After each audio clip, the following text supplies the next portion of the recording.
Hey everyone, today is January 30th, so we'll be looking at January 29th MTG stocks. I was not here last time because I was a little bit sick, still am, but we're okay enough to do this. See that we got a couple of price increases today, but what really kind of shines is all these big old spikes here, which is kind of interesting. We will be going over some of the bigger spikes and kind of explaining why they spiked too. So let's go and get into our first one, which is an unsanctioned card. I wanted to do this one just because I like unhinged and unstable and all those sets, and so I thought it'd be fun to look at an unsanctioned card. If you're unaware what the unsets are, they call them the Unset because they all have a UN in the front here. Basically, it is a set specifically designed to never be played in actual Magic, but they usually have some sort of goofiness to them. As we can see here we have Alexander Clamilton. Gotta love it. So we have a clam that is having a Super Soaker in a duel. So what can you not love about this card already? Anyways, so the cool thing about the unsets is that some of the stuff is really dumb. Like you'll have stuff that's like it's the Blacker Lotus, which is like, oh yeah, the Blacker Lotus.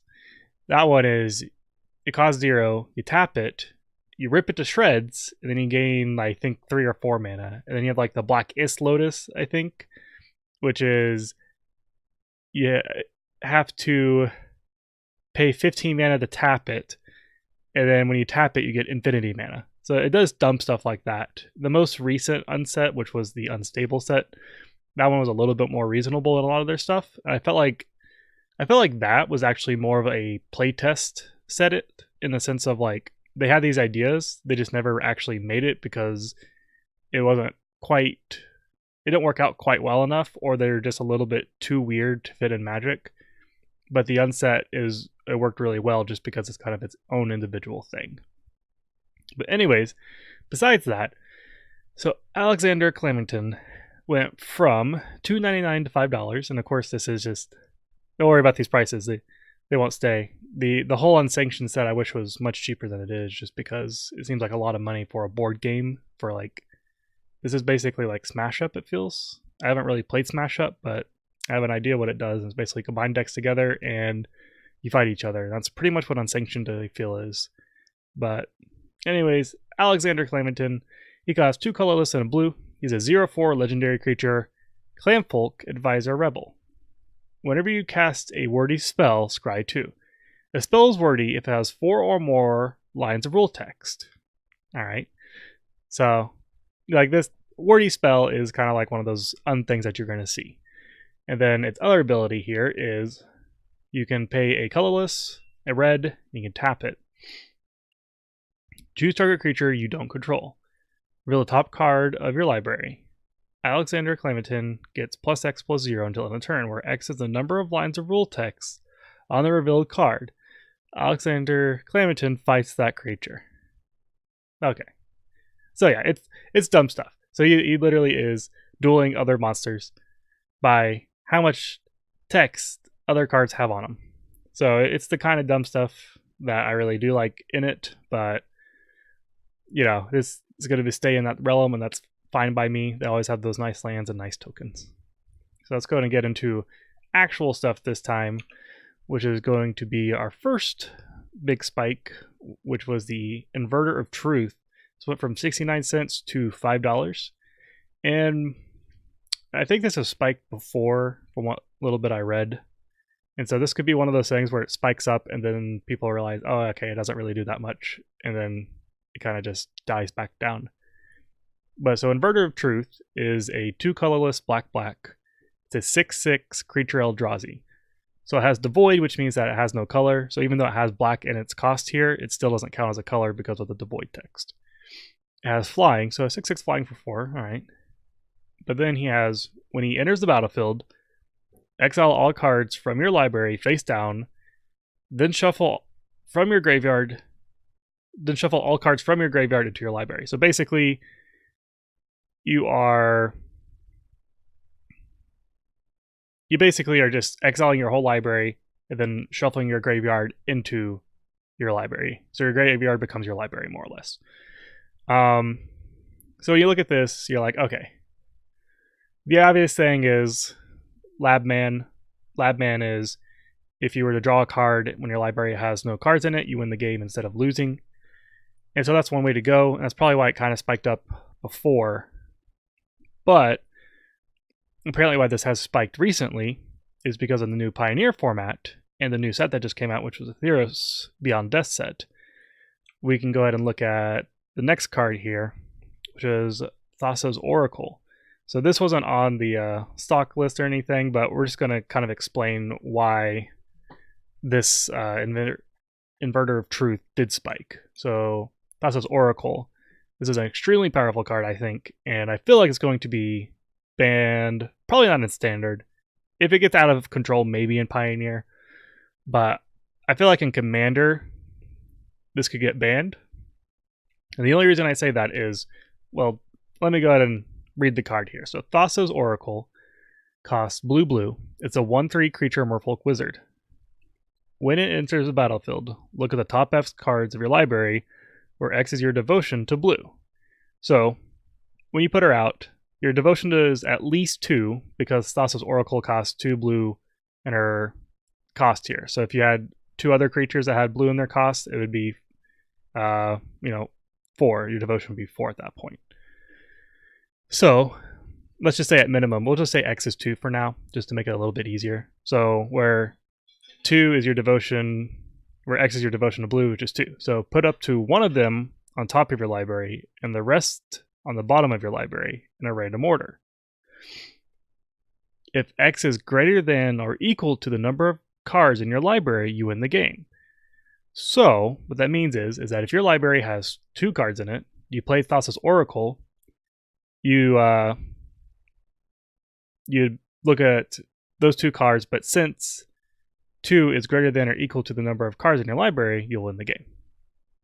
It's basically it's a 2 mana, I win the game if I meet the condition.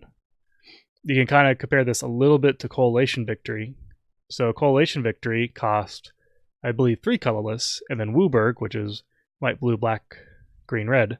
And it has a couple of conditions. I think you have to have 1 of every basic land type, and I think you have to have a creature that has, or creature or creatures that have each color. So like if you had a multicolored creature that had Wooburg in it, then that'd count, and you win the game when you play Coalition Victory. And that's a sorcery card.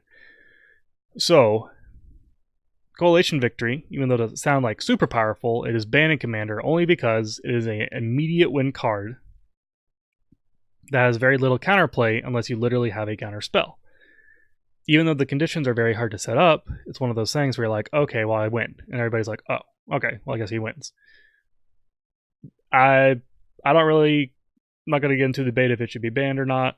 A lot of people don't think it should be, just because of how it's not in Commander. It could be pretty hard or not hard. I can see it being hard, but there are ways to you could probably, if you really wanted to, get Coalition Victory out and win the game by like turn 3 or 4. I'm sure you could. It's probably not that hard. But aside from that point, when you look at Thassos Oracle, the fact that you have Inverter of Truth here, if you get Inverter of Truth, play that, then you play Thassos Oracle, you just won the game basically. And that's why Inverter of Truth spiked up, is because of this combo in Pioneer currently, because you have a lot more consistency, and there's a lot of other things in Pioneer that'll probably let you deck out. So I just see Thassos Oracle being very powerful in a lot of formats, and I don't know about the ban rate. It could just be one of those things where people are like, oh, this is so cool, look at this janky combo, or not janky combo, but combo.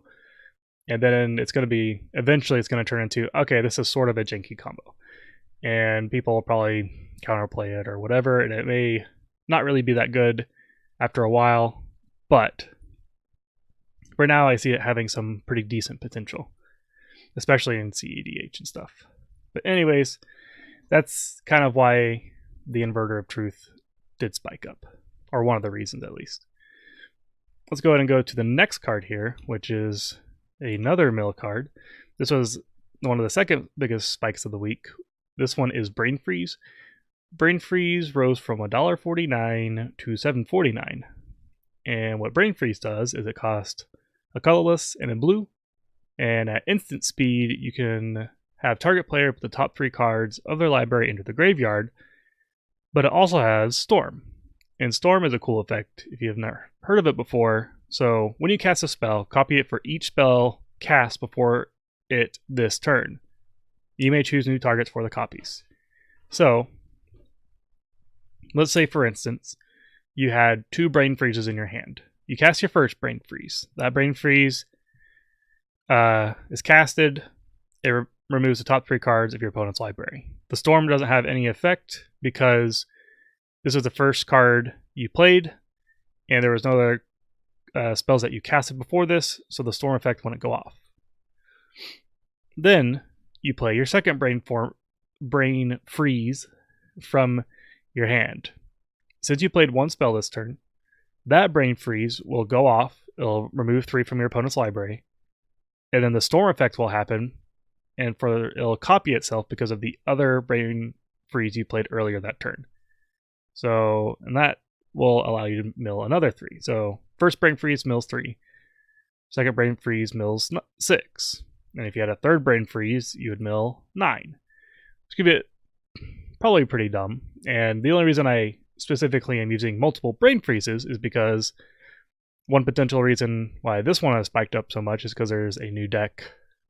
I guess this would have to be pretty much Legacy because Scourge is an older format. I guess you could use Commander and stuff too, but I think it's mostly Legacy. So, another new card that came out in Theros was Underworld Breach, and we actually looked at this last time, and I've already kind of explained why I think this card is very powerful, but as a quick review, Underworld Breach costs 1 colorless, a red. It's an enchantment, and each non-land card in your graveyard has Escape. Escape is a new mechanic from Theros. Its escape cost is equal to the card's mana cost plus exile 3 other cards from your graveyard. So you may cast cards from your graveyard for their escape cost. This allows you to basically, so for instance, and the other thing is at the beginning of your in-step, sacrifice Underworld Breach. So Underworld Breach only works for 1 turn. So you got to basically make sure that you're at the point where you can combo off and finish off whatever you're trying to do that turn. But Bein Freeze basically,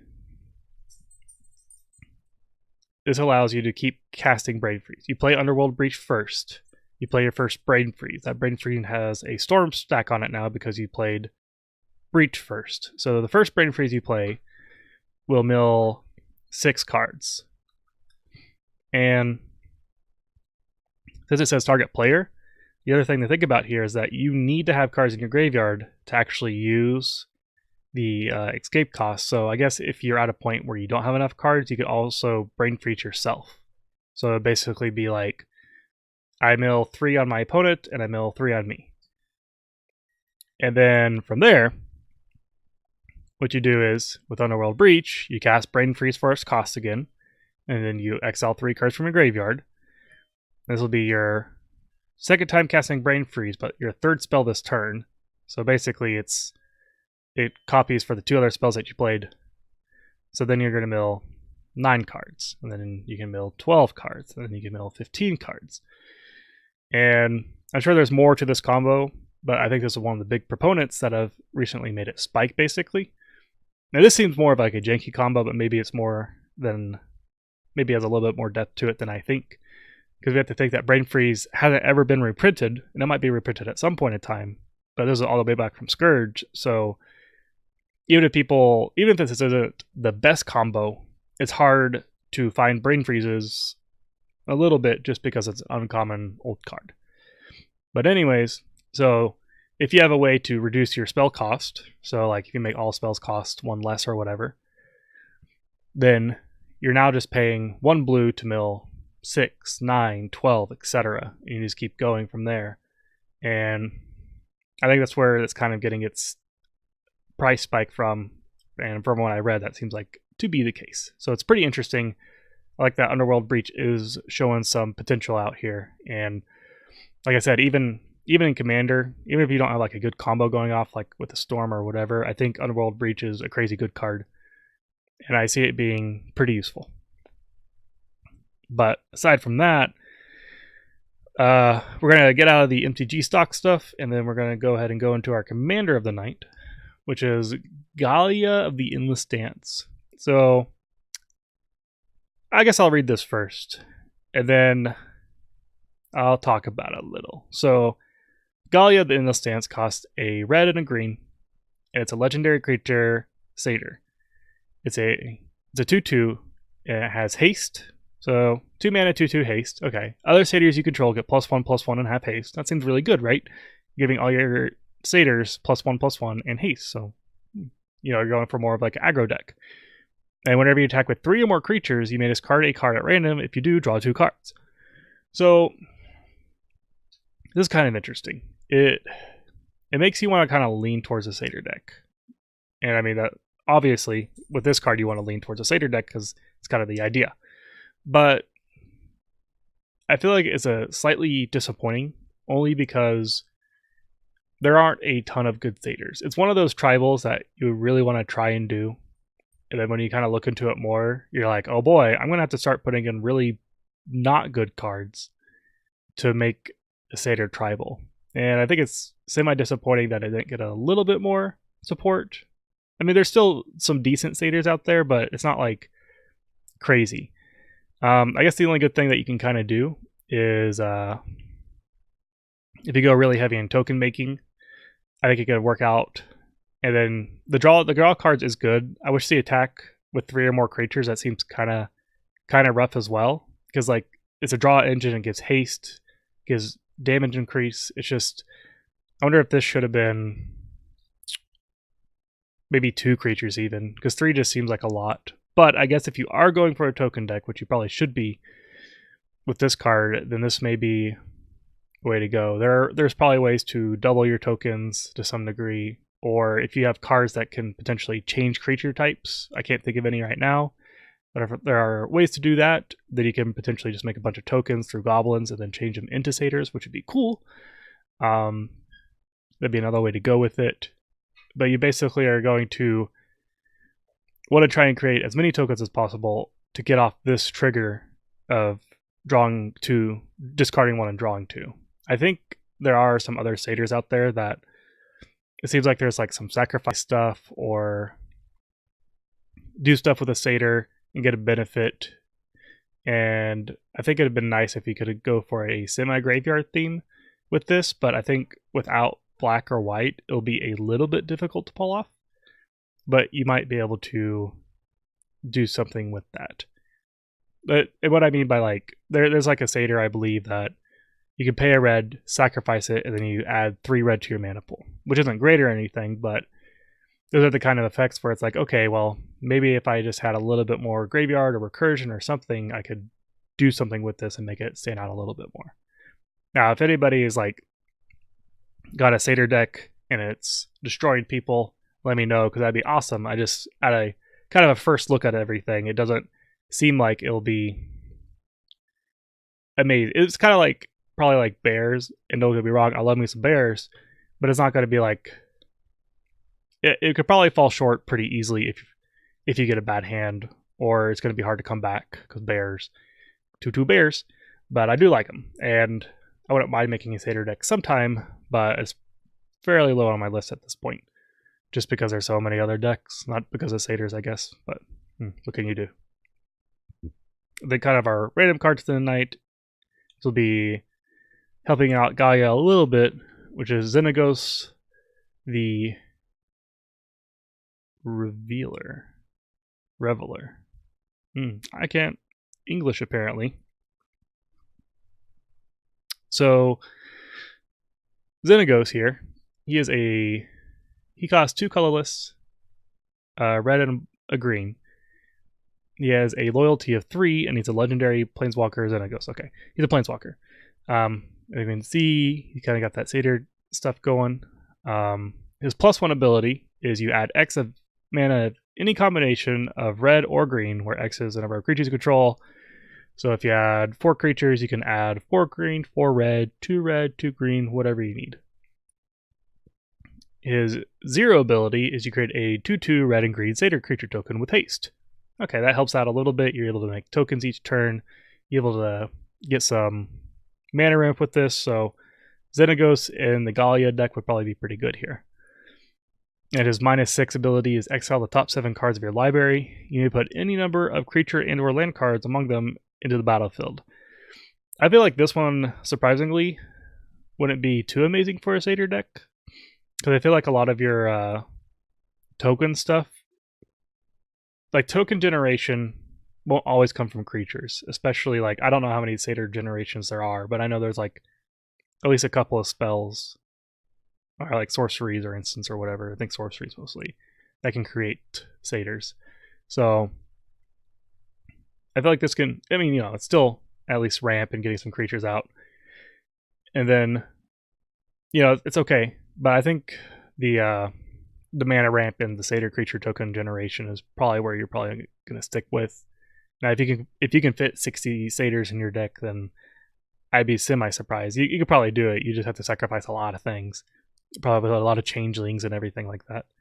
But I like Xenagos regardless of satyrs or not, just because his +1 ability is very good if you're going for any kind of creature-based deck or token-based deck or whatever. So, cool card. Like it. Anyways, we'll go ahead and end off our night here with a couple of random cards. So let's go ahead and see random card number 1. We got Octra's. I don't know if that's really English, but I can't say it regardless. Octra's Avenger. It says 1 colorless, white. It's a 3/1 creature, human, warrior. So you may exert the Avenger as it attacks. When you do, prevent all combat damage that would be dealt to it this turn. So exert is the mechanic back here in Hour of Devastation. I think kind of just in that block in general. But anyways, an exerted creature won't untap during your next untap step. So basically the idea is that it's overexerted itself, and so it cannot tap or cannot untap for an additional turn. So it isn't great or anything. I'd rather just have a 3/1 and have it twice, or if it's gonna die, I guess I'd exert it. I don't know, but nothing great. In a draft, it might be okay just because you're able to attack with a 3/1 to their face, but still, I think I'd rather just have the blocker or force them to kind of like take out one of their own minions or something like that. So, whatever. Let's go ahead and go to our second random card of the night.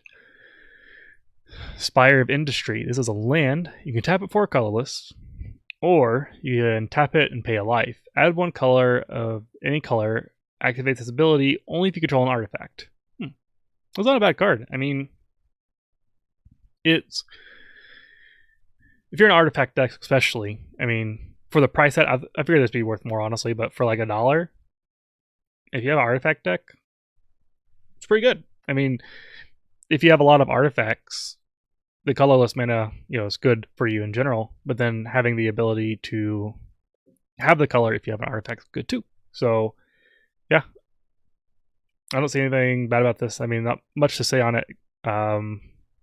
Price-wise, good. I like the art. Art's nice. Maybe a little bit too much blue, though. I don't know. I guess it's a sky. I mean, but too much blue. Too much. A beacon of prosperity to some. A shadow of oppression to others. Deep. Too deep by me. But yeah, makes me, because I think I have an artifact deck. I don't think I have this card in there though, so I may have to consider putting that in there just because it's very good mana fixing if you have like a Grixis artifact deck, which I don't know how many people actually have Grixis artifact decks, but that's one I made.